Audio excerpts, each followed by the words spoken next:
Welcome to our YouTube channel for daily jobs update. और आज हम इस वीडियो में यूपीएससी सीएपीएफ असिस्टेंट कमांडेंट के new recruitment notification online form apply process के बारे में पूरी जानकारी लेकर आ चुके हैं और मेरे दोस्त आपको पूरी जानकारी देंगे। जी हाँ दोस्तों, यूनियन पब्लिक सर्विस कमीशन ने central arm police forces CAPF exam के थ्रू असिस्टेंट कमांडेंट के 357 खाली पदों को भरने के लिए नोटिफिकेशन रिलीज कर दिया है। कैसे आप इस भर्ती में पार्टिसिपेट करने के लिए अपने फॉर्म अप्लाई कर सकते हो बिना कोई मिस्टेक किए हुए, इसकी पूरी जानकारी हम आपको स्टेप बाय स्टेप रजिस्ट्रेशन से लेकर प्रिंट तक इस वीडियो में देंगे। बस आपको इस वीडियो को स्किप के बिना शुरू से लेकर एंड तक देखना है।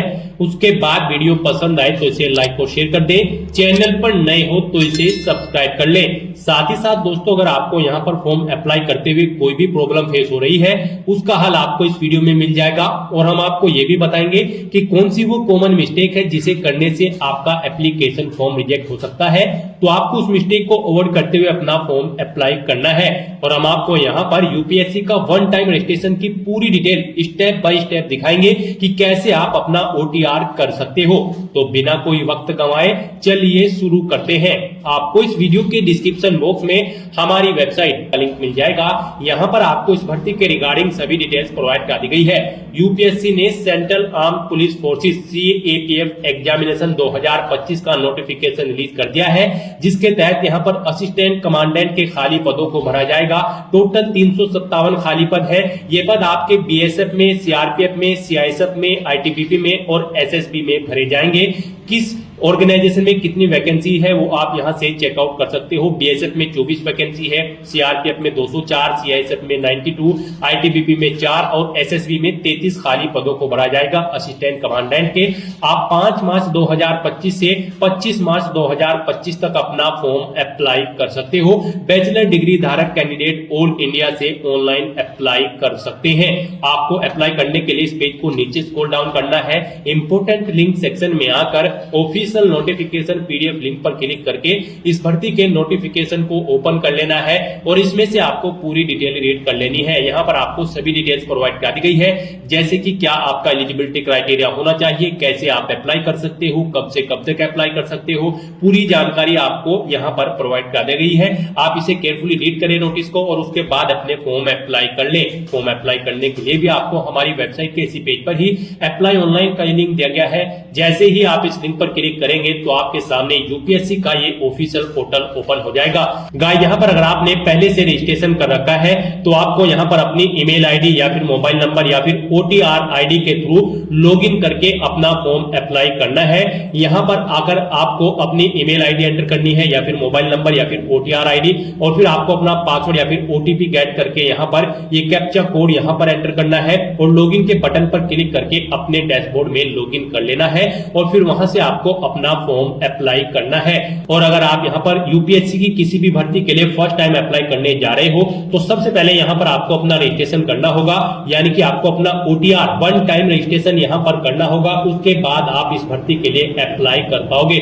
उसके लिए आपको यहीं पर ही न्यू रजिस्ट्रेशन की टैब दी गई है, आप इस पर क्लिक करें। आपके सामने यहाँ पर रजिस्ट्रेशन का फॉर्म ओपन हो जाएगा। यहाँ पर ये यूपीएससी का वन टाइम रजिस्ट्रेशन का फॉर्म ओपन हो चुका है। यहाँ पर आपको अपनी डिटेल प्रोवाइड करते हुए अपना रजिस्ट्रेशन कंप्लीट कर लेना है। यहाँ पर आकर आपको सबसे पहले अपना नाम एंटर करना है, अपनी 10th की मार्कशीट के अकॉर्डिंग उसे वेरीफाई कर लेना है एक बार फिर से एंटर करके।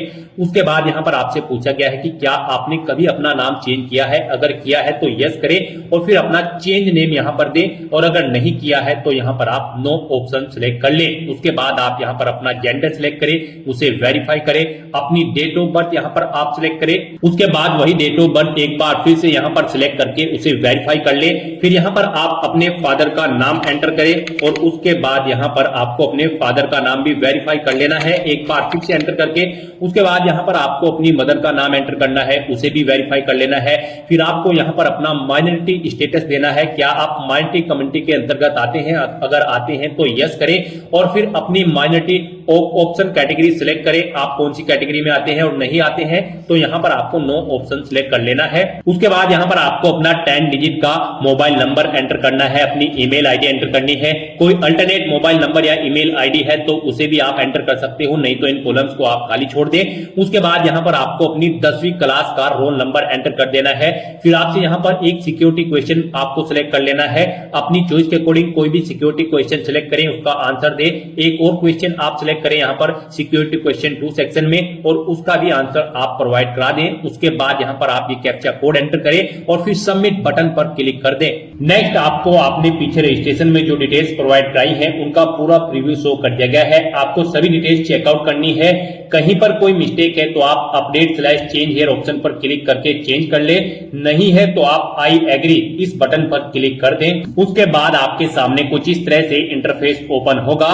यहाँ पर आपके रजिस्टर्ड मोबाइल नंबर और ईमेल आईडी पर ओटीपी सबमिट किए गए हैं, वो ओटीपी यहाँ पर आपको एंटर करने हैं और वेरीफाई ओटीपी ऑप्शन पर क्लिक करके अपना मोबाइल नंबर और ईमेल आईडी को वेरीफाई कर लेना है। ओटीपी वेरीफाई करने के बाद आपके रजिस्ट्रेशन का फर्स्ट स्टेप यहाँ पर कंप्लीट हो चुका है। आपको सभी डिटेल्स प्रोवाइड कर दी गई है। आपको इसका एक प्रिंट आउट ले लेना है फ्यूचर यूज के लिए, या फिर इसे नोट डाउन करके रख लेना है।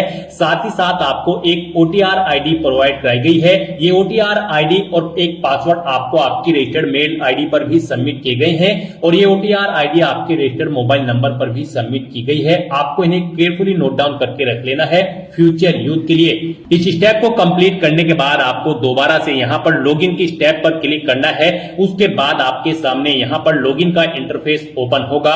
गाइस, यहाँ पर आप ओटीआर आईडी के थ्रू लॉगिन कर सकते हैं, या फिर मोबाइल नंबर के थ्रू, या फिर ईमेल आईडी के थ्रू। ईमेल आईडी के थ्रू अगर आप लॉगिन करना चाहते हैं तो यहां पर आप अपनी ईमेल आईडी एंटर करें। उसके बाद गेट ओटीपी ऑप्शन पर क्लिक करें। आपकी ईमेल आईडी पर एक ओटीपी आएगा, वो ओटीपी आप यहां पर एंटर करें, या फिर आप अपना पासवर्ड एंटर करें। जो पासवर्ड आपकी रजिस्टर्ड ईमेल आईडी पर आया है, ये सिक्योरिटी कोड यानी कि वेरिफिकेशन कोड आप यहां पर एंटर करें और लॉगिन की स्टेप पर क्लिक करके लॉगिन करें, या फिर आप मोबाइल नंबर के थ्रू यहां पर लॉगिन कर सकते हैं। आप अपना मोबाइल नंबर एंटर करें, गेट ओटीपी ऑप्शन पर क्लिक करें, एक ओटीपी आएगा, वो ओटीपी आप यहां पर एंटर करें, और या फिर आप अपना पासवर्ड एंटर करके ये वेरिफिकेशन कोड यहां पर एंटर करके लॉगिन कर ले। या फिर अगर आप ओटीआर आईडी के थ्रू लॉगिन करना चाहते हैं तो आपके मोबाइल नंबर या फिर ईमेल आईडी पर जो ओटीआर आईडी आई है वो आईडी यहां पर आप एंटर करें, और फिर आप अपना पासवर्ड यहां पर एंटर करें जो आपकी मेल आईडी पर आपका पासवर्ड आया है, और उसके बाद ये वेरिफिकेशन कोड यहां पर एंटर करें और लॉगिन की स्टेप पर क्लिक करके लॉगिन कर ले। लॉगिन करने के बाद आपके सामने कुछ इस तरह से इंटरफेस ओपन होगा। यहां पर अगर आप कुछ चेंज करना चाहते हैं अपने रजिस्ट्रेशन में, जैसे कि अपने जेंडर में, तो क्लिक टू चेंज जेंडर इस ऑप्शन पर क्लिक करें और अपना जेंडर चेंज कर ले। और अगर आप अपने माइनॉरिटी स्टेटस में चेंज आउट करना चाहते हैं तो क्लिक टू चेंज ऑप्शन पर क्लिक करके इसमें भी आप चेंज कर सकते हैं। नहीं तो यहां पर अब आपको अपना नया पासवर्ड क्रिएट करना है। यहां पर गाइड अब आपको अपना नया पासवर्ड क्रिएट करना है। इसके लिए आपको गाइडलाइन दी गई है, आपका पासवर्ड कम से कम 8 कैरेक्टर का होना चाहिए और ये अल्फा न्यूमेरिक फॉर्मेट में होना चाहिए। मींस आपके पासवर्ड में कम से कम एक अपर केस कैरेक्टर, एक लोअर केस कैरेक्टर, एक इंटीजर नंबर और एक स्पेशल कैरेक्टर जैसे कि @ या फिर डॉलर होना चाहिए। वही पासवर्ड आपको यहां पर एक बार फिर से एंटर करके कंफर्म कर लेना है।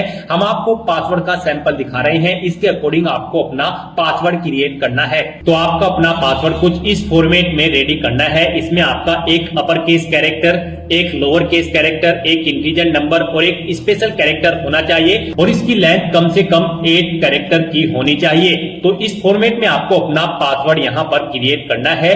उसके बाद आपको सबमिट बटन पर क्लिक कर देना है। सबमिट बटन पर क्लिक करने के बाद आप अपने डैशबोर्ड से लॉग आउट करें और फिर अब यहां पर आप इनमें से ईमेल आईडी, मोबाइल नंबर या फिर ओटीआर आईडी के थ्रू अपने डैशबोर्ड में दोबारा से लॉगिन करें। अपने नए पासवर्ड को एंटर करने के बाद यहां पर आप अपनी ओटीआर आईडी एंटर करें, अपना नया पासवर्ड एंटर करें जो आपने चेंज किया है, ये वेरिफिकेशन कोड यहां पर एंटर करें और लॉगिन बटन पर क्लिक करके लॉगिन कर लें। नेक्स्ट आपके सामने कुछ इस तरह से इंटरफेस ओपन होगा। गाइस, यहां पर हम आपको यूपीएससी का ओटीआर वन टाइम रजिस्ट्रेशन करके दिखा रहे हैं। इसे कंप्लीट करने के बाद आप यूपीएससी में निकलने वाली सभी भर्तियों पर अप्लाई करने के लिए एलिजिबल हो जाएंगे। सभी भर्तियों पर अप्लाई करने से पहले आपको ऐसे ही ओटीआर करना पड़ता है, बिना इसके आप यूपीएससी की किसी भी भर्ती के लिए अप्लाई नहीं कर पाओगे।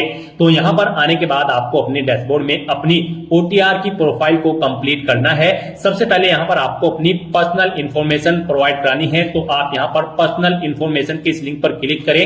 उसके बाद आपके सामने कुछ इस तरह से इंटरफेस ओपन होगा। यहाँ पर आपको आपकी कुछ चीजें ऑटोमेटिकली फिर मिल गई है जो आपने रजिस्ट्रेशन के फर्स्ट स्टेप में प्रोवाइड कराई थी। आपको इस पेज को नीचे स्क्रॉल डाउन करना है और यहाँ पर सबसे पहले अब आपको अपनी सिटीजनशिप सिलेक्ट कर लेनी है। फिर आपको अपनी मातृभाषा यहाँ पर सिलेक्ट कर लेनी है। उसके बाद यहाँ पर आपको अपना मैरिटल स्टेटस सिलेक्ट कर लेना है, आप मैरिड हो या फिर अनमैरिड। प्लेस ऑफ बर्थ आप यहाँ पर एंटर सिलेक्ट करें, आप इंडिया से है या फिर आउटसाइड ऑफ इंडिया से। उसके बाद यहाँ पर आप अपना पोस्ट ऑफिस का नाम एंटर करें, सिटी या टाउन या फिर विलेज का नाम एंटर करें, अपना स्टेट यहाँ पर आप सिलेक्ट करें। उसके बाद आप अपना डिस्ट्रिक्ट यहाँ पर सिलेक्ट करें, फिर आप अपना पिन कोड यहाँ पर एंटर कर दें। उसके बाद यहाँ पर आपको अपनी कम्युनिटी सिलेक्ट कर लेनी है, आप जिस भी कम्युनिटी से बिलोंग करते हैं। फिर अगर आप रिजर्व कैटेगरी से बिलोंग करते हो तो आप अपना कास्ट का सर्टिफिकेट नंबर यहाँ पर एंटर करें और फिर डेजिग्नेशन सिलेक्ट करें, किसने आपको आपका कास्ट सर्टिफिकेट प्रोवाइड कराया है, जैसे कि तहसीलदार या फिर मैजिस्ट्रेट या फिर पटवारी या फिर कलेक्टर। आप ऑप्शन सिलेक्ट करें, फिर आप स्टेट सिलेक्ट करें, किस स्टेट का आपके पास यहाँ पर ये कास्ट सर्टिफिकेट है वो यहाँ पर आप सिलेक्ट कर लें। उसके बाद यहाँ पर कब आपको वो इशू हुआ है वो डेट आप सिलेक्ट करें और फिर जिस ऑफिस से आपको ये आपका कास्ट सर्टिफिकेट इशू हुआ है उसका पूरा एड्रेस आपको यहाँ पर एंटर कर देना है। ये सभी डिटेल्स आपको आपके सर्टिफिकेट में मिल जाएगी, वहां से आपको इन्हें देखकर यहाँ पर फिलअप कर देना है। फिर यहाँ पर आपको अपना रिलीजन सिलेक्ट कर लेना है। उसके बाद यहाँ पर आपको अपनी कास्ट का नाम दे देना है, फिर आपको अपने कास्ट सर्टिफिकेट का सीरियल नंबर यहाँ पर एंटर कर देना है। फिर यहाँ पर आपको अपने कास्ट सर्टिफिकेट का सीरियल नंबर एंटर कर देना है। उसके बाद यहाँ पर आपसे पूछा गया है कि क्या आप PWBD या फिर PWD कैंडिडेट हैं, अगर है तो यस ऑप्शन सिलेक्ट करें और फिर बताएं आपकी परसेंटेज क्या यहाँ पर 40% से अबव है, अगर है तो यस करें, नहीं है तो नो ऑप्शन सिलेक्ट करें। और अगर आप यहाँ पर PWBD या फिर PWD कैंडिडेट नहीं है तो आपको नो ऑप्शन सिलेक्ट करना है। उसके बाद यहाँ पर आपको अपना फोटो आइडेंटिटी कार्ड यहाँ पर सिलेक्ट कर लेना है, कोई भी एक फोटो आइडेंटिटी कार्ड यहाँ पर आपको प्रोवाइड कराना है। आप ऑप्शन सिलेक्ट करें, driving licence, PAN card, passport या फिर वोटर ID। उसके बाद उसका नंबर आप यहाँ पर एंटर कर दे। फिर यहाँ पर आपसे पूछा गया कि क्या आप PH या फिर PWBD कैंडिडेट हैं और यहाँ पर आप UPSC के पहले के किसी एग्जाम में पार्टिसिपेट कर चुके हैं, अगर कर चुके हैं तो यस करें और फिर उसकी डिटेल दे, जैसे कि एग्जाम का नेम, उसका ईयर और अपना रोल नंबर आप यहाँ पर प्रोवाइड कराएं। और अगर आपने UPSC के किसी भी एग्जाम में अब से पहले पार्टिसिपेट नहीं किया है तो यहाँ पर आपको नो ऑप्शन सिलेक्ट करना है। उसके बाद यहाँ पर आपसे पूछा गया है कि क्या आप अपनी पर्सनल इंफॉर्मेशन को यहाँ पर अवेलेबल कराना चाहते हैं, तो यहाँ पर आपको यस ऑप्शन सिलेक्ट कर लेना है। उसके बाद यहाँ पर आपको चेकबॉक्स को ओके करना है और सेव के इस बटन पर क्लिक करके अपनी पर्सनल इंफॉर्मेशन को सेव कर देना है। इस तरह से आपकी पर्सनल इंफॉर्मेशन यहाँ पर सेव हो जाएगी। इसके सामने आपको ओके का ग्रीन कलर का टिक मिल जाएगा। अब यहाँ पर आपको अपना एड्रेस इंफॉर्मेशन प्रोवाइड करानी है। एड्रेस इंफॉर्मेशन के इस लिंक पर क्लिक करें। उसके बाद आपके सामने कुछ इस तरह से इंटरफेस ओपन होगा। अब यहाँ पर आप अपना कोरोस्पोंडेंस एड्रेस एंटर करें। उसके बाद आप अपना परमानेंट एड्रेस यहाँ पर एंटर कर दें और अगर आपका परमानेंट एड्रेस आपके कोरोस्पोंडेंस एड्रेस के अकॉर्डिंग सेम है तो यहाँ पर click here if your permanent postal address is same as correspondence address. आप इस चेकबॉक्स पर ओके कर दें, ऑटोमेटिकली आपका परमानेंट एड्रेस आपके कोरोस्पोंडेंस एड्रेस के अकॉर्डिंग फिल हो जाएगा। उसके बाद आप सेव के इस बटन पर क्लिक करके अपनी एड्रेस की इंफॉर्मेशन को आप सेव कर दें। एड्रेस की इंफॉर्मेशन प्रोवाइड कराने के बाद आपको अपना फोटो और सिग्नेचर अपलोड करने हैं, तो आप फोटो एंड साइन अपलोड इस लिंक पर क्लिक करें। आपके सामने कुछ इस तरह से इंटरफेस शो होगा। यहाँ पर आपको दी गई गाइडलाइंस के अकॉर्डिंग अपना फोटो और सिग्नेचर अपलोड करने हैं। गाइस, यहाँ पर आपका फोटोग्राफ JPG फॉर्मेट में होना चाहिए और आपका फोटो का डायमेंशन 550 पिक्सल से 1000 पिक्सल के बीच में होना चाहिए और आपका फोटो यहाँ पर कुछ इस तरह से होना चाहिए। उसके नीचे यहाँ पर आपको अपना नाम एंटर करना है और फिर किस डेट को यहाँ पर क्रिएट हुआ है वो डेट आपको यहाँ पर एंटर कर देनी है। यहाँ पर आपके फोटो का बैकग्राउंड व्हाइट कलर में होना चाहिए और ये 10 दिन से ओल्ड नहीं होना चाहिए। मीन जिस दिन आप फॉर्म भर रहे हैं उससे 10 दिन से ज्यादा पुराना फोटो आपका नहीं होना चाहिए। तो यहाँ पर आपको चूज फाइल बटन पर क्लिक करना है, फाइल को सिलेक्ट कर लेना है और अपना फोटो यहाँ पर आपको अपलोड कर देना है। अपना फोटो सिलेक्ट करने के बाद आपको चेकबॉक्स को ओके करना है और फिर आपको सेव बटन पर क्लिक कर देना है। और अगर आपका फोटो यहाँ पर बड़ा या छोटा है, आप उसे रिसाइज करना चाहते हैं तो यहाँ पर आप क्लिक हियर के इस लिंक पर क्लिक करें। यहाँ पर आपको पूरी गाइडलाइन दी गई है कैसे आप अपना फोटो यहाँ पर रिसाइज कर सकते हैं। यहाँ पर आपको अपने कंप्यूटर में MS पेंट ओपन कर लेना है, उसमें अपना फोटो इंपोर्ट कर लेना है और इन इंस्ट्रक्शंस को फॉलो करते हुए आपको अपना फोटो यहाँ पर रिसाइज कर लेना है। आप अपना फोटो इन इंस्ट्रक्शंस को फॉलो करते हुए रिसाइज कर सकते हैं, उसे बड़ा या छोटा आप कर सकते हैं। अपना फोटो इस तरह से अपलोड करने के बाद अब आपको सिग्नेचर की स्टेप पर क्लिक करना है और अपने सिग्नेचर भी आपको यहाँ पर गाइडलाइन के अकॉर्डिंग ही अपलोड करने हैं। आपके सिग्नेचर भी JPG फॉर्मेट में होने चाहिए। डायमेंशन इनकी 350 पिक्सल से 550 पिक्सल के बीच में होनी चाहिए और इनका साइज 20 से 300 KB के बीच में होना चाहिए। तो यहाँ पर अब आपको अपने सिग्नेचर अपलोड करने हैं। इसके लिए भी आपको चूज फाइल बटन पर क्लिक करना है, फाइल को सिलेक्ट कर लेना है और अपने सिग्नेचर्स को यहाँ पर आपको अपलोड कर देना है। सिग्नेचर की फाइल सिलेक्ट करने के बाद आपको इस चेकबॉक्स को ओके करना है और सेव के इस बटन पर क्लिक करके अपने सिग्नेचर को भी अपलोड कर देना है। अपने फोटो और सिग्नेचर अपलोड करने के बाद अब आपको एजुकेशनल इंफॉर्मेशन इस लिंक पर क्लिक करना है और यहाँ पर अपनी एजुकेशनल क्वालिफिकेशन की डिटेल प्रोवाइड करानी है। यहाँ पर सबसे पहले आपको अपनी 10वीं क्लास की डिटेल प्रोवाइड करानी है।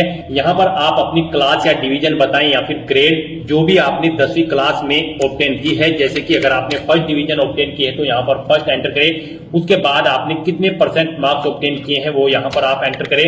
CGPA में स्कोर है तो यहाँ पर आप अपना CGPA दें, कितने में से कितने आपका CGPA है। उसके बाद पासिंग ऑफ ईयर आप प्रोवाइड कराएं, कब आपने अपना 10वीं का एग्जाम पास आउट किया है, कौन कौन से सब्जेक्ट है यहाँ पर आप एंटर करें। यहाँ पर आपको अपने सभी सब्जेक्ट के नाम एंटर कर देने हैं बिना कोई स्पेशल कैरेक्टर यूज किए हुए, जैसे कि कोमा वगैरह आपको यहाँ पर नहीं लगाना है और अपने सभी सब्जेक्ट्स का नाम यहाँ पर आपको स्पेस देकर एंटर कर देना है। उसके बाद यहाँ पर आपको स्कूल का नाम देना है जिससे आपने अपनी 10वीं क्लास पास आउट की है। फिर बोर्ड या यूनिवर्सिटी का नाम देना है जिससे आपने अपनी 10वीं क्लास पास आउट की है। उसके बाद आपको सेव के इस बटन पर क्लिक करके अपनी ये सभी डिटेल सेव कर देनी है। 10th क्लास की डिटेल प्रोवाइड कराने के बाद आपको अपनी 12th क्लास की डिटेल यहाँ पर प्रोवाइड करानी है। तो यहाँ पर आप अपनी 12th आपने अगर कंप्लीट कर ली है तो कंप्लीटेड ऑप्शन सिलेक्ट करें और फिर उसकी डिटेल दें। और अगर आप यहाँ पर अपीयर्ड है तो यहाँ पर आप अपीयरिंग ऑप्शन सिलेक्ट करें। उसके बाद यहाँ पर कोई डिटेल आपको प्रोवाइड नहीं करानी है। तो यहाँ पर अगर आप अपनी 12th कंप्लीट कर चुके हैं तो आपको कंप्लीटेड ऑप्शन सिलेक्ट करना है और अपनी 12th की डिटेल को यहाँ पर प्रोवाइड कराना है। यहाँ पर भी आपको सबसे पहले क्लास या डिवीजन बतानी है जो आपने 12th क्लास में ऑब्टेन की है, कितने % मार्क्स आपने ऑब्टेन किए हैं वो भी आपको एंटर करना है।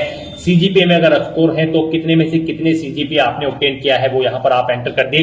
ईयर ऑफ पासिंग यहाँ पर आप देख कब आपने पास आउट की है अपनी 12वीं क्लास। फिर यहाँ पर आपको अपने सब्जेक्ट के नेम एंटर करने हैं बिना कोई स्पेशल कैरेक्टर यूज किए हुए, यानी कि कोमा वगैरह आपको यहाँ पर नहीं यूज करना है। बस आपको अपने सभी सब्जेक्ट के नाम यहाँ पर एंटर कर देने हैं। उसके बाद यहाँ पर आपको अपने स्कूल या कॉलेज का नाम देना है जिससे आपने अपनी 12वीं क्लास पास आउट की है। बोर्ड का नाम देना है जिससे आपने अपनी 12वीं क्लास पास आउट की है और सेव के इस बटन पर क्लिक करके आपको अपनी डिटेल सेव कर देनी है। अपनी 12th क्लास की डिटेल सेव करने के बाद अगर आपने ग्रेजुएशन या फिर पोस्ट ग्रेजुएशन कर रखी है तो आप उसकी डिटेल भी प्रोवाइड करा सकते हैं। यहाँ पर ये UPSC का OTR है, वन टाइम रजिस्ट्रेशन। तो यहाँ पर आपकी जितनी भी मैक्सिमम क्वालिफिकेशन है वो यहाँ पर आप एंटर कर दें, क्योंकि इस भर्ती के बाद आगे भी अगर UPSC की कोई भर्ती निकलती है और उसमें कोई और क्वालिफिकेशन रिक्वायर्ड है तो फिर आपको उसकी जरूरत नहीं पड़ेगी एंटर करने की। तो यहाँ पर आपकी जो भी मैक्सिमम क्वालिफिकेशन है आप उसकी डिटेल प्रोवाइड कराएं, क्योंकि यहाँ पर OTR आपका एक बार होता है UPSC का। तो आपको यहाँ पर अपनी सभी क्वालिफिकेशन की डिटेल प्रोवाइड करा देनी है। जैसे कि अगर आपने ग्रेजुएशन कंप्लीट कर ली है तो आप कंप्लीटेड ऑप्शन सिलेक्ट करें, या फिर अपीयर हो तो अपीयर ऑप्शन सिलेक्ट करें। अगर आपने यहाँ पर अपनी ग्रेजुएशन कंप्लीट कर ली है तो उसकी डिटेल भी आपको सेम ऐसे ही प्रोवाइड करानी है। यहाँ पर आपको सबसे पहले बताना है आपने अपनी ग्रेजुएशन किस फील्ड में की है, यानी कि स्ट्रीम में की है, मेडिकल, इंजीनियरिंग या फिर साइंस में। आप ऑप्शन सिलेक्ट करें। अपनी ग्रेजुएशन की स्ट्रीम सिलेक्ट करने के बाद यहाँ पर आपको अपनी डिग्री सिलेक्ट करनी है, आपने किसमें अपनी डिग्री यहाँ पर कंप्लीट की है। उसके बाद यहाँ पर आपको अपनी डिग्री की डिवीजन बतानी है या फिर क्लास बतानी है। आपने फर्स्ट क्लास में ऑब्टेन की है या फिर सेकंड में या फिर थर्ड में, कितने % मार्क्स आपने ऑब्टेन किए हैं वो एंटर करें। CGPA में अगर स्कोर है तो वो आप एंटर कर दे। कब आपने पास आउट की है वो यहाँ पर आप एंटर करें। फिर सब्जेक्ट कौन कौन से थे वो यहाँ पर आप एंटर कर दे बिना कोई स्पेशल कैरेक्टर यूज किए हुए। उसके बाद यहाँ पर आपसे पूछा गया है आपके स्कूल का नाम, किससे आपने अपनी डिग्री कंप्लीट की है। फिर बोर्ड या यूनिवर्सिटी का नाम यहाँ पर आप सिलेक्ट करें। उसके बाद यहाँ पर आपको अपने ग्रेजुएशन सर्टिफिकेट का नंबर एंटर कर देना है। उसके बाद कब आपको वो इशू हुआ है आपका सर्टिफिकेट, वो डेट आपको सिलेक्ट कर लेनी है। आपको डेजिग्नेशन बतानी है इशूइंग अथॉरिटी की जिसने आपको ये सर्टिफिकेट इशू किया है। उसके बाद आपको फुल एड्रेस यहाँ पर उस अथॉरिटी का एंटर कर देना है। फिर यहाँ पर आपको पूछा गया है कि क्या आपने बेसिक एजुकेशनल क्वालिफिकेशन या फिर हायर क्वालिफिकेशन ऑब्टेन की है फॉरेन इंस्टीट्यूट से। अगर की है तो यस करें और फिर उसकी डिटेल दे, नहीं की है तो आप नो ऑप्शन सिलेक्ट कर लें। उसके बाद यहाँ पर आपको सेव के इस बटन पर क्लिक करके अपनी डिटेल्स को सेव कर देना है। इस तरह से अपनी ग्रेजुएशन की डिटेल सेव करने के बाद अगर आपने पोस्ट ग्रेजुएशन कर रखी है तो आप पोस्ट ग्रेजुएशन की टैब पर क्लिक करें और सेम ऐसे ही अपनी पोस्ट ग्रेजुएशन की डिटेल प्रोवाइड करा दें। तो यहाँ पर आपने जो भी मैक्सिमम क्वालिफिकेशन कर रखी है तो उसकी डिटेल आप प्रोवाइड करा दें और उन्हें सेव करने के बाद आपको फिर डॉक्यूमेंट्स अपलोड इस लिंक पर क्लिक करना है। नेक्स्ट यहाँ पर आपको अपने कुछ डॉक्यूमेंट्स अपलोड करने हैं। यहाँ पर आपको अपनी 10वीं की मार्कशीट और यहाँ पर 12वीं की मार्कशीट और फोटो आईडी प्रूफ आपको अपलोड करना है। और अगर आप यहाँ पर SC ST OBC कैंडिडेट हैं तो यहाँ पर आपको अपना कास्ट सर्टिफिकेट भी अपलोड करना है। फिर यहाँ पर अगर आप एज में रिलेक्शन चाहते हैं तो अपने एज रिलेक्शन का क्लेम सर्टिफिकेट अपलोड कर दें। हिल एरिया से अगर आप बिलोंग करते हो तो हिलिंग सर्टिफिकेट आपको अपलोड करना होगा। अगर आप अरुणाचल प्रदेश, मणिपुर, मेघालय, मिजोरम या फिर नागालैंड या फिर सिक्किम से हैं, अगर आपने पोस्ट ग्रेजुएशन से ऊपर भी यहाँ पर कोई हायर क्वालिफिकेशन कर रखी है तो उसके डॉक्यूमेंट सर्टिफिकेट आपको अपलोड करने हैं। अचीवमेंट अगर आपके पास है किसी फील्ड में या फिर अवार्ड आपने जीता है तो उसके डॉक्यूमेंट भी आप अपलोड कर सकते हैं। यहाँ पर जिनके ऊपर रेड कलर का स्टार बना हुआ है वो डॉक्यूमेंट आपको यहाँ पर जरूर अपलोड करने हैं। आपका डॉक्यूमेंट्स यहाँ पर PDF फॉर्मेट में होने चाहिए और उनका मैक्सिमम साइज 1 MB रखा गया है। आपको चूज फाइल बटन पर क्लिक करना है, फाइल को सिलेक्ट कर लेना है और 1 बाय 1 करके अपने इन सभी डॉक्यूमेंट्स को आपको अपलोड कर देना है। अपने इन सभी डॉक्यूमेंट्स को सक्सेसफुली अपलोड करने के बाद आपको पेरेंटल इंफॉर्मेशन इस लिंक पर क्लिक कर देना है। उसके बाद आपके सामने कुछ इस तरह से इंटरफेस ओपन होगा। अब यहाँ पर आपको अपने गार्जियंस, अपने फादर और मदर की इंफॉर्मेशन प्रोवाइड करनी है। सबसे पहले आपको अपनी फादर की इंफॉर्मेशन प्रोवाइड करनी है। उनकी नेशनलिटी आप सिलेक्ट करें, फिर उनका प्रोफेशन आप यहाँ पर सिलेक्ट कर लें। उसके बाद यहाँ पर आपको उनका एड्रेस एंटर करना है। आप उनका एड्रेस एंटर कर दें या फिर अगर उनका एड्रेस आपके एड्रेस के अकॉर्डिंग सेम है तो यहाँ पर आप कोरोस्पोंडेंस एड्रेस या फिर परमानेंट एड्रेस आपके जिस भी एड्रेस से सेम है यहाँ पर आप उस लिंक पर क्लिक कर दें। ऑटोमेटिकली उनका एड्रेस भी आपके एड्रेस के अकॉर्डिंग फिल हो जाएगा। और अगर आपके फादर यहाँ पर सर्विस में हैं या फिर रिटायर्ड हो चुके हैं तो उनकी पोस्ट का नाम यहाँ पर आपको एंटर करना है। उनकी एनुअल इनकम यहाँ पर आपको एंटर करनी है। फिर यहाँ पर वो कौन से स्टेट से बिलोंग करते हैं वो स्टेट आपको सिलेक्ट कर लेना है, डिस्ट्रिक्ट सेलेक्ट कर लेना है उनका। और इस तरह से अपनी डिटेल्स फिल करने के बाद आपको सेव बटन पर क्लिक करके अपने फादर की डिटेल को सेव कर देना है। और उसके बाद आपको मदर इंफॉर्मेशन इस टैब पर क्लिक करके अपनी मदर की इंफॉर्मेशन भी सेम ऐसे ही यहाँ पर आपको प्रोवाइड करानी है। मदर की इंफॉर्मेशन में भी आपको सबसे पहले अपनी मदर की नेशनलिटी सिलेक्ट कर लेनी है, उनका प्रोफेशन आपको सिलेक्ट कर लेना है और उनका एड्रेस भी आप यहाँ पर एंटर कर सकते हो। नहीं तो यहाँ पर आप कोरोस्पोंडेंस या फिर परमानेंट एड्रेस या फिर फादर एड्रेस ऑप्शन सिलेक्ट करके इन्हीं का एड्रेस यहाँ पर फिल हो जाएगा जिस भी लिंक पर आप क्लिक करेंगे। उसके बाद अगर वो यहाँ पर कार्यरत है यानी कि सर्विस करती हैं या फिर रिटायर्ड हो चुकी है तो उनकी पोस्ट का नाम यहाँ पर आप एंटर कर दें। उनकी एनुअल इनकम कितनी है वो यहाँ पर आप एंटर कर दें। नहीं है तो आप नोट एप्लीकेबल यहाँ पर एंटर कर सकते हैं। और अगर एनुअल इनकम नहीं है तो यहाँ पर आप 0 एंटर कर सकते हैं। उसके बाद आपकी माता किस स्टेट से बिलोंग करती है यहाँ पर आप उस स्टेट का नाम सिलेक्ट करें। उसके बाद डिस्ट्रिक्ट सिलेक्ट करें और फिर उनकी ये डिटेल सेव के इस बटन पर क्लिक करके सेव कर दें। नेक्स्ट यहाँ पर आपको अपनी एम्प्लॉयमेंट इंफॉर्मेशन प्रोवाइड करानी है। आपको एम्प्लॉयमेंट इंफॉर्मेशन के इस लिंक पर क्लिक करना है। उसके बाद आपके सामने कुछ इस तरह से इंटरफेस ओपन होगा। यहाँ पर आपसे पूछा गया है आप सेंट्रल गवर्नमेंट के एम्प्लॉय हैं या फिर स्टेट गवर्नमेंट में आपने सर्विस की है या फिर PSU में या फिर किसी प्राइवेट सेक्टर में या फिर किसी अदर में। आप ऑप्शन सिलेक्ट करें और फिर उसकी डिटेल दें। और अगर आप एम्प्लॉय नहीं है आपको यहाँ पर नोट एम्प्लॉयड ऑप्शन सिलेक्ट करना है और फिर आपको यहाँ पर नो ऑप्शन सिलेक्ट करने हैं और सेव बटन पर क्लिक कर देना है। इस तरह से आपकी एम्प्लॉयमेंट इंफॉर्मेशन यहाँ पर सेव हो जाएगी। उसके बाद आपको यूपीएससी एग्जामिनेशन इंफॉर्मेशन इस लिंक पर क्लिक करना है। उसके बाद आपके सामने कुछ इस तरह से इंटरफेस ओपन होगा। यहाँ पर आपसे पूछा गया है कि क्या आपको यूपीएससी ने कभी एग्जाम में बैठने से रोका है। अगर रोका है तो यस करें और फिर उसकी डिटेल दे। नहीं रोका है तो यहाँ पर आप नो ऑप्शन सिलेक्ट कर ले। फिर आपसे पूछा गया है कि क्या आप यूपीएससी के प्रीवियस ईयर के एग्जामिनेशन में भी पार्टिसिपेट किए हैं। अगर किए हैं तो यस करें और फिर उसकी डिटेल दे। नहीं किए हैं तो आप नो ऑप्शन सिलेक्ट कर लें। और फिर आपसे पूछा गया है कि लास्ट के कुछ ईयर में आपने सिविल सर्विस एग्जामिनेशन में पार्टिसिपेट किया है और आपको सर्विस या फिर पोस्ट ऑफर्ड हुई है। अगर हुई है तो यस करें और उसकी डिटेल दे। नहीं हुई है तो आपको नो ऑप्शन सिलेक्ट कर लेना है। इस तरह से अपनी डिटेल्स फिल करने के बाद अब आपको सेव के इस बटन पर क्लिक करना है। अपनी इस डिटेल को सेव कर देना है और फिर आपको achievement, prizes, medals and other इस लिंक पर क्लिक कर देना है और यहाँ पर अपनी अचीवमेंट्स की डिटेल आपको प्रोवाइड करानी है। यहाँ पर अगर आपने यूनिवर्सिटी या फिर स्टेट या फिर नेशनल लेवल पर किसी गेम में पार्टिसिपेट किया है और आपको कोई प्राइज या फिर मेडल या फिर स्कॉलरशिप मिली है तो यहाँ पर आप उसकी डिटेल दे सकते हैं।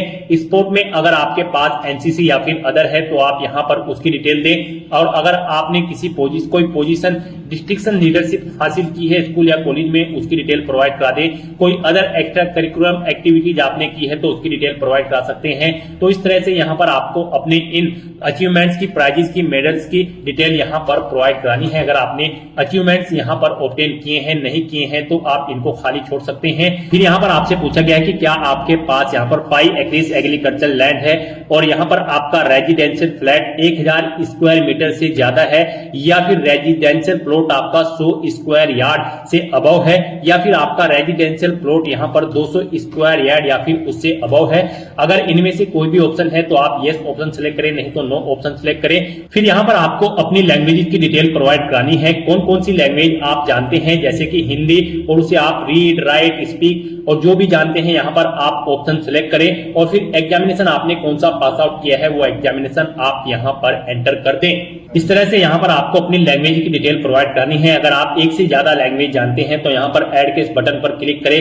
फिर यहाँ पर आप अपनी दूसरी लैंग्वेज सिलेक्ट करें और उसकी डिटेल दें। इस तरह से अपनी लैंग्वेज की डिटेल आपको यहाँ पर प्रोवाइड करनी है और फिर आपको सेव के इस बटन पर क्लिक करके अपनी डिटेल सेव कर देनी है। इस तरह से आपके वन टाइम रजिस्ट्रेशन की प्रोफाइल आपकी कंप्लीट हो जाएगी। यहाँ पर इन सभी ऑप्शन के सामने आपको ग्रीन कलर का ओके का टिक मिल जाएगा। तो यहाँ पर आपकी ओटीआर की प्रोफाइल कंप्लीट हो चुकी है। गाइस, यहाँ पर ओटीआर कंप्लीट करने के बाद आपको यूपीएससी की भर्तियों के लिए अप्लाई करना है। उसके लिए आपको लेटेस्ट नोटिफिकेशन की स्टेप पर क्लिक करना है। नेक्स्ट आपके सामने कुछ इस तरह से इंटरफेस ओपन होगा। यहाँ पर यूपीएससी का डैशबोर्ड आपका ओपन हो चुका है। यहाँ पर करंट में यूपीएससी की जितनी भी भर्तियां चल रही होगी आपको शो कर दी जाएगी। यहाँ पर आकर आपको central arm police forces assistant commandant के सेक्शन में आना है और यहाँ पर आकर आपको क्लिक हियर फॉर पार्ट 1 भाग 1 के लिए यहाँ क्लिक करें। आपको इस लिंक पर क्लिक कर देना है। उसके बाद आपके सामने कुछ इस तरह से इंटरफेस ओपन होगा। जनरल इंस्ट्रक्शंस आपको दिए गए हैं, आपको इन्हें केयरफुली रीड करना है। पेज को नीचे स्क्रॉल डाउन करना है और यस के इस ऑप्शन पर क्लिक करके ओके करना है।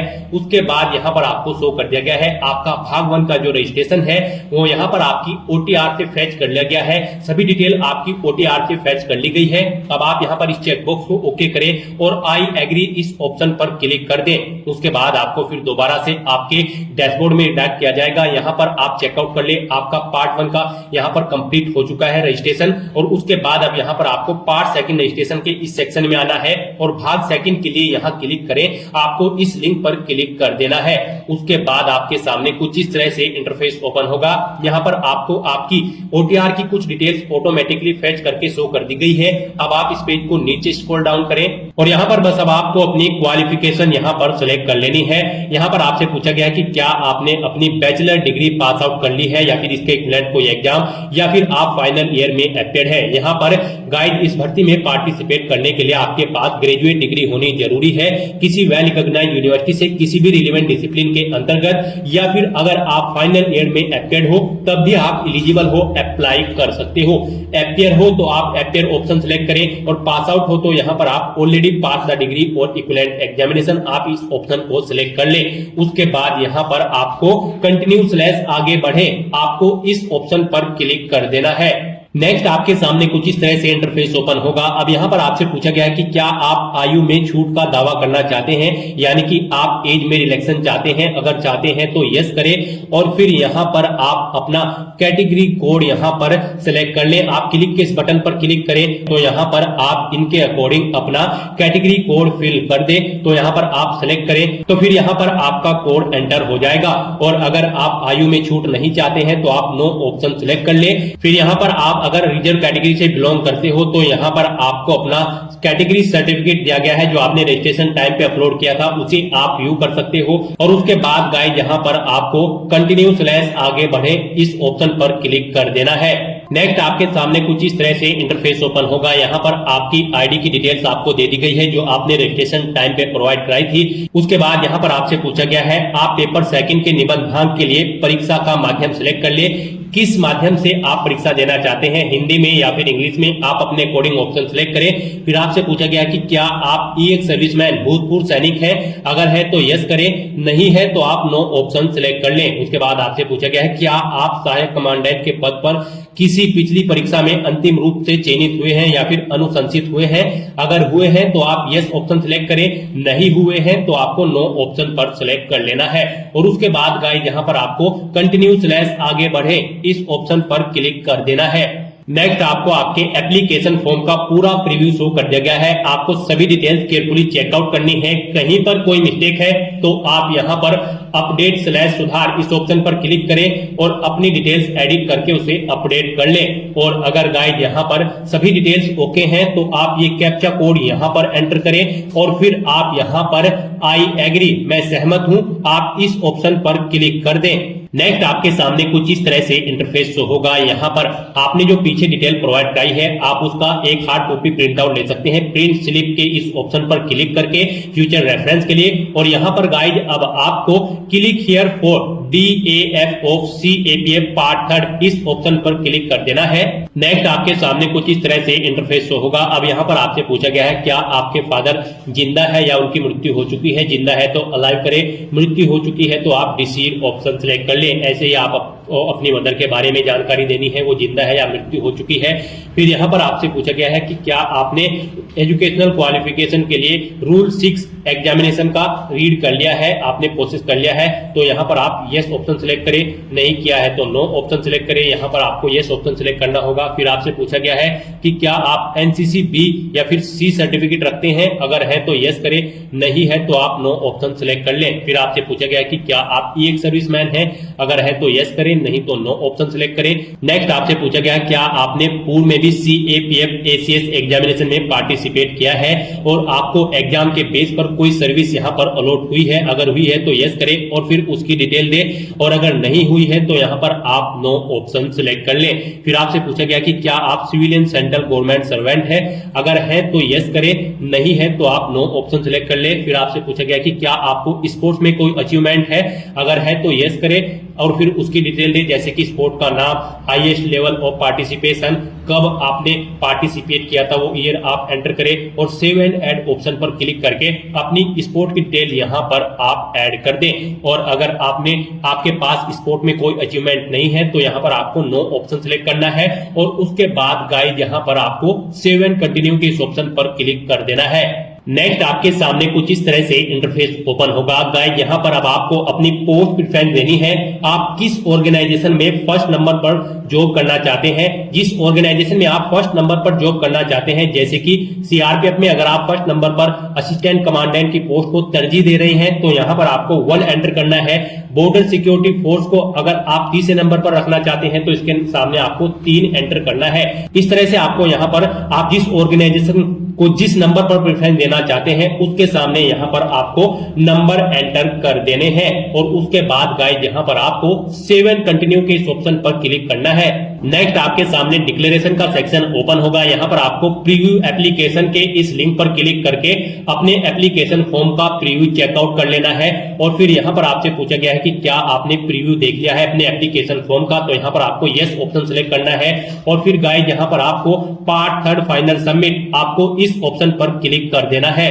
उसके बाद यहाँ पर आपको आपके डैशबोर्ड में डायरेक्ट कर दिया जाएगा। अब आपको यहाँ पर आप चेकआउट कर सकते हो, आपका पार्ट फर्स्ट, पार्ट सेकंड और पार्ट थर्ड का एप्लीकेशन फॉर्म भरा जा चुका है और आपका फोटोग्राफ और सिग्नेचर भी यहाँ पर फैचअप कर लिए गए हैं आपके OTR से। अब यहाँ पर बस आपको last option centre selection and agreeing to declaration, इस लिंक पर क्लिक कर देना है। उसके बाद आपके सामने कुछ इस तरह से इंटरफेस ओपन होगा। अब यहाँ पर आप अपना एग्जामिनेशन सेंटर सिलेक्ट करें। उसके बाद यहाँ पर आप डिक्लेरेशन स्लैश घोषणा, ये घोषणा रीड कर ले और इन डिटेल्स को रीड करने के बाद बस अब आपको यहाँ पर I have read the declaration and agree, मैंने घोषणा पत्र को पढ़ लिया है और मैं सहमत हूं, आप इस ऑप्शन पर क्लिक कर दें। उसके बाद आपके सामने कुछ इस तरह से इंटरफेस ओपन होगा। यहां से आप चेकआउट कर सकते हो। आपका एप्लीकेशन फॉर्म सक्सेसफुली सबमिट हो चुका है। गाइस, यहां पर अगर आप रिजर्व कैटेगरी से बिलोंग करते हो, जी हां दोस्तों, यहां पर अगर आप SC ST फीमेल कैंडिडेट हैं तो आपको कोई फीस जमा नहीं करानी है और अगर आप जनरल OBC कैंडिडेट हैं तो आपको 200 रुपए फीस के रूप में जमा कराने होंगे।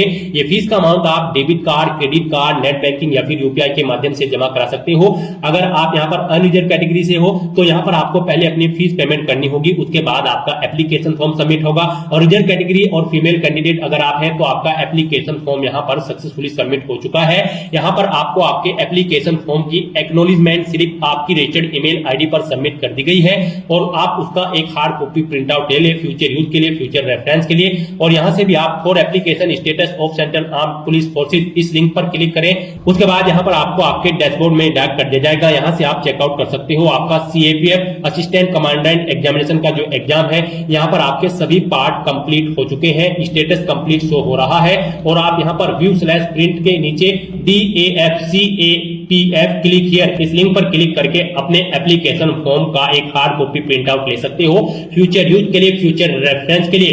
तो दोस्तों, ऐसे आप UPSC central arm police force CAPF assistant commandant examination 2025 के लिए अपना फॉर्म अप्लाई कर सकते हो बिना कोई मिस्टेक किए हुए। आज की इस वीडियो में बस इतना ही। आई होप ये वीडियो आपको पसंद आई होगी। अगर पसंद आई हो तो इसे लाइक और शेयर करें, चैनल पर नए हो तो इसे सब्सक्राइब कर लें। Thanks for watching.